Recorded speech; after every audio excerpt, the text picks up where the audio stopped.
There is a pain that words cannot explain, a silent battle fought behind closed doors. When your prayers feel unanswered, when your heart feels forgotten, and every day you ask, Lord, when will my time come? But listen carefully.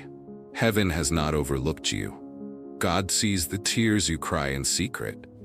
He hears the whispers of your soul that no one else understands. Just like Hannah, you are not barren. You are being prepared. Your miracle is not denied. It is being timed.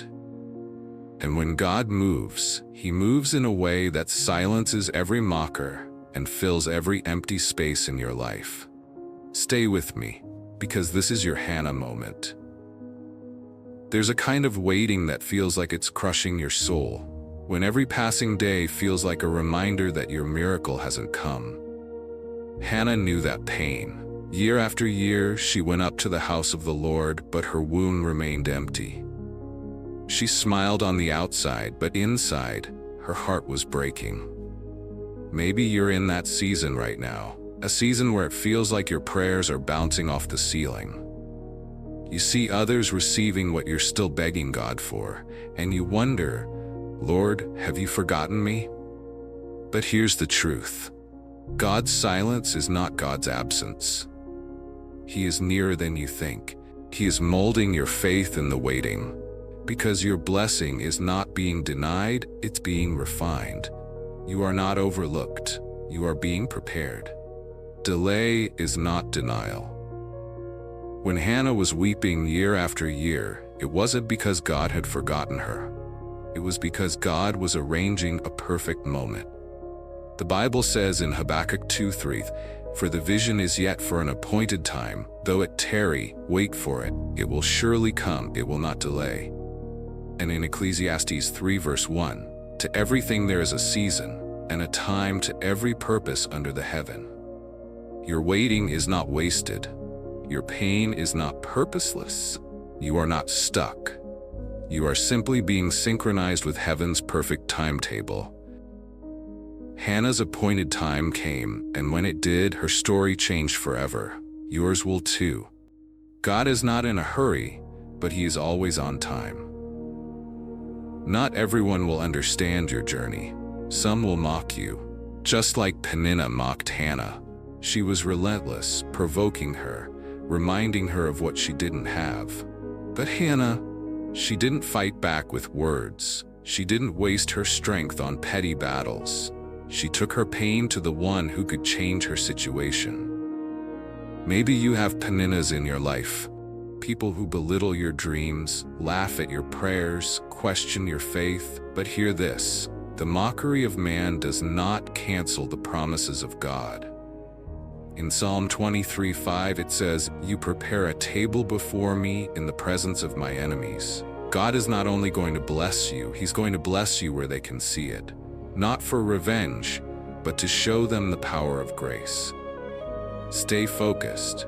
Don't get distracted by their noise. Keep your heart before God, because when God answers you, even your Peninnahs will be silenced. There comes a point where words are no longer enough. Hannah reached that point. She wasn't praying formal prayers anymore. She was pouring out her soul before the Lord. In 1 Samuel 1:15, she said, "I am a woman of sorrowful spirit. I have poured out my soul before the Lord." But even in that sacred moment, she was misunderstood. Eli, the priest, looked at her and assumed she was drunk. He couldn't see the silent battle she was fighting.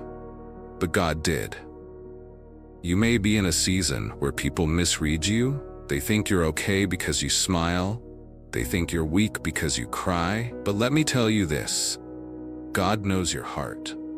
He understands the prayers you can't even put into words. So don't stop pouring out. Don't hold back your tears. Your honest cry is powerful in heaven. And if you're feeling this right now, if this message is stirring something deep within you, pause for a moment, lift your heart to God, and type "I'm pouring out to God" in the comments. Let's create a wave of faith right now. You're not alone in this. Hannah prayed for a son, but God was preparing a prophet.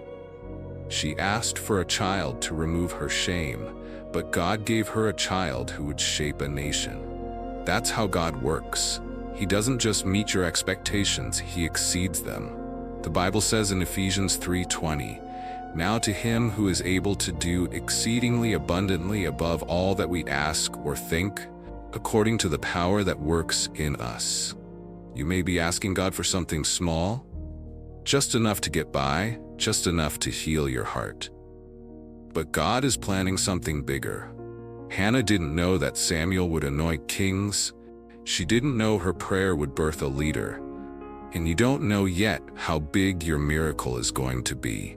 So keep praying, keep believing, because when God answers, it won't just bless you, it will overflow into places you never imagined. When God answered Hannah's prayer, she didn't just celebrate, she worshiped. In 1 Samuel 2:1, Hannah prayed and said, "My heart rejoices in the Lord. My horn is exalted in the Lord. I smile at my enemies because I rejoice in your salvation." Hannah didn't forget the one who turned her mourning into joy. She returned to the altar, not with tears of sorrow, but with songs of thanksgiving. Breakthrough is not just about receiving the blessing, it's about responding with gratitude. It's about recognizing that without God, none of it would be possible. And when your miracle comes, when God opens the door, when He silences every mocker, let your life become a song of worship. Glorify Him louder than your tears once cried, because worship after the breakthrough is a testimony that tells the world, God is faithful. Now it's your turn to declare it. You've heard Hannah's story. You've seen how God turned her sorrow into joy. Now open your mouth, speak these words over your life, and let faith rise within you. Repeat after me, I am not forgotten. God hears my every cry. My waiting is not wasted. I am aligned with God's perfect timing. No mocker can cancel my miracle. What God has for me will come to pass. My tears are seeds of my testimony. God will do exceedingly and abundantly above what I ask. My breakthrough will overflow into others' lives. I will worship louder than I wept. I will hold my miracle in my hands. I am a living testimony that God is faithful. Breathe in deeply. Let peace fill your heart, because God is working behind the scenes. Your Hannah moment is closer than you think. If you believe it, type in the comments, "My Hannah moment is coming." Stay connected, stay faithful, and watch God move.